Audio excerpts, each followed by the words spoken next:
Ciao, ti do il benvenuto da mattoscacco.com e siamo in questo secondo articolo dedicato allo studio dei classici. Abbiamo visto nella prima parte dell'articolo di come questi sono molto importanti per la nostra crescita personale nello studio degli scacchi. Perché è importante studiare i classici? Per semplici ragioni, perché all'epoca i giocatori avevano diverse forze di gioco, anche oggi, però comunque nei livelli internazionali vediamo dei grandi maestri che hanno comunque un punteggio elo che varia dai 2006 a 2008, più o meno siamo lì come eh, forza di gioco, mentre all'epoca c'erano veramente dei grandi dislivelli fra i giocatori. C'era chi all'epoca non so se c'era già il punteggio elo, comunque per darti un'idea, c'era chi era un 2005 che andava a sfidare un 1009 per farti capire. Quindi le partite che disputava Alekhine erano sicuramente delle partite che non avevano altra fine se non per la sua vittoria. Quindi si potevano vedere in queste partite che il piano sviluppato dal giocatore più forte, per esempio Alekhine, riusciva a svilupparsi nella sua totalità senza interruzioni. Quindi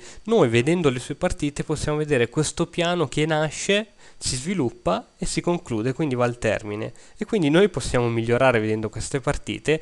Diversamente sarebbe successo se noi saremmo andati a studiare una partita di Anand che gioca contro Kramnik. Ecco lì un piano nasce e poi ha delle interruzioni, si deve modificare, molte volte si deve annullare per formularne un altro, visto che comunque la posizione è già cambiata. Quindi nelle partite, diciamo, dei grandi classici come Alekhine, noi possiamo notare questo piano che si sviluppa in tutta tranquillità.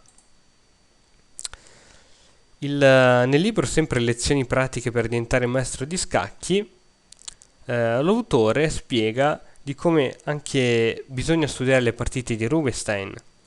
Come bisogna studiare le sue partite? Bisogna, vabbè, innanzitutto scaricarsele, avere davanti una bella scacchiera e dopo le mosse d'apertura dice di coprire le mosse in modo tale di cercare di indovinare quello che farebbe lui. In realtà è buona norma fare questo con tutte le partite, perché in questo modo cerchi di entrare nel cervello del giocatore, quindi cerchi di capire che mossa avrebbe giocato in base alla situazione e vedere una mossa e cercare di capire una partita in questo modo è sicuramente uno dei modi migliori, anziché guardare tutta la partita in 5 minuti senza capire nulla. Questo è il modo migliore per poter migliorare. Dice che dedicando questo metodo di studio per 45 minuti a partita si ottengono notevoli miglioramenti, questo sicuramente. Analizziamo ora questa situazione. Abbiamo parlato molto di Steinitz e di come lui intendeva gli scacchi in maniera piuttosto statica, questa invece è una situazione dinamica. La posizione è tratta dal libro Problemi di moderna teoria negli scacchi e cerchiamo quindi di analizzarla e di capire questa partita. Allora, il bianco ha il vantaggio dei due alfieri, alfiere camposcuro e alfiere campochiaro, mentre il nero ha solo un alfiere. Ma la sua struttura comunque sull'ala di donna è spezzata, mentre quella del nero è piuttosto integra.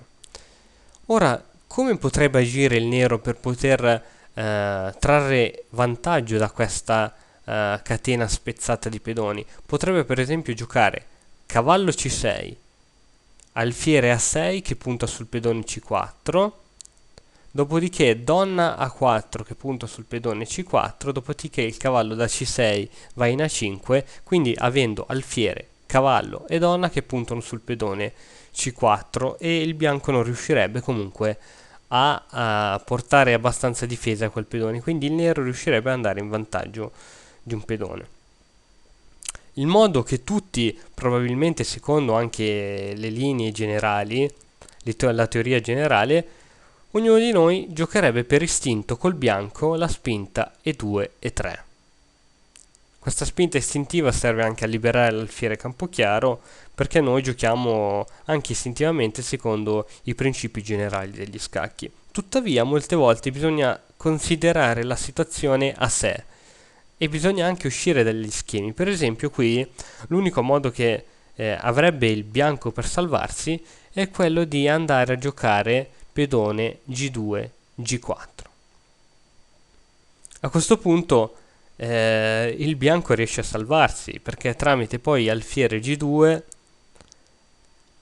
il nero è veramente in gravi condizioni. Se segue poi invece